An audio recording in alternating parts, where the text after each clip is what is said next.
दोस्तों, मेरा नाम डॉक्टर धीरज अग्रवाल है और मैं हैदराबाद के कॉन्टिनेंटल हॉस्पिटल यहाँ पे एक गैस्ट्रोएंटरोलॉजिस्ट और थेरापेटिक एंडोस्कोपिस्ट हूँ। आज मैं आपको ERCP ये एक प्रोसीजर के बारे में बताने वाला हूँ। तो ERCP माने एंडोस्कोपिक रेट्रोग्रेड कोलेंजियोपैनक्रेटोग्राफी होता है।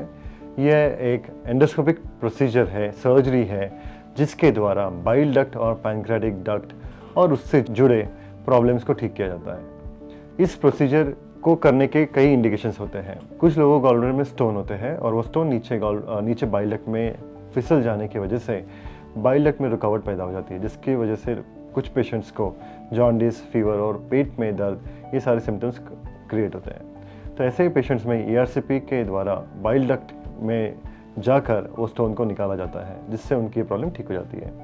कुछ और मरीज़ जिनको कैंसर हो जाता है, लिवर का या गॉल ब्लैडर का या बाइल डक्ट का कैंसर, जिसकी वजह से बाइल डक्ट में रुकावट पैदा हो जाती है, ऐसे मरीज़ों में भी ERCP के द्वारा उसमें स्टेंट बिठाने से वो नली खुल जाती है और उससे उनका जॉन्डिस ठीक होता है।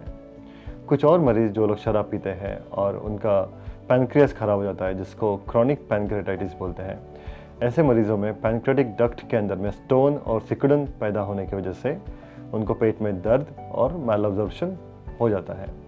ऐसे पेशेंट्स में पैनक्रेटिक डक्ट में जाकर उसमें से पत्थर निकाले जा सकते हैं और उसमें स्टेंट बिठाया जाता है। कुछ और पेशेंट्स जिनके स्टोन काफ़ी बड़े होते हैं और वो ERCP के द्वारा बाहर नहीं आ पाते हैं, ऐसे लोगों में हम लोग लेज़र के द्वारा उस स्टोन को ब्रेक करके उसको निकाल देते हैं। तो ERCP ये एक minimally invasive endoscopic surgical procedure है और उसके कई फ़ायदे हैं।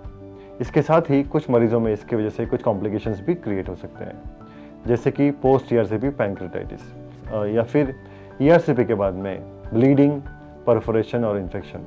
ये सारे कॉम्प्लिकेशंस इस प्रोसीजर में पाए जाते हैं। हालांकि मैक्सिमम मरीज़ों में ये प्रॉब्लम्स मेडिकली या एंडोस्कोपिकली मैनेज करे जाते हैं। हैदराबाद के कॉन्टिनेंटल हॉस्पिटल में हमारा जो एंडोस्कोपिक यूनिट है, ये हाईली इक्विप्ड यूनिट है और यहाँ पे हम ये प्रोसीजर रेगुलरली करते हैं। Thank you.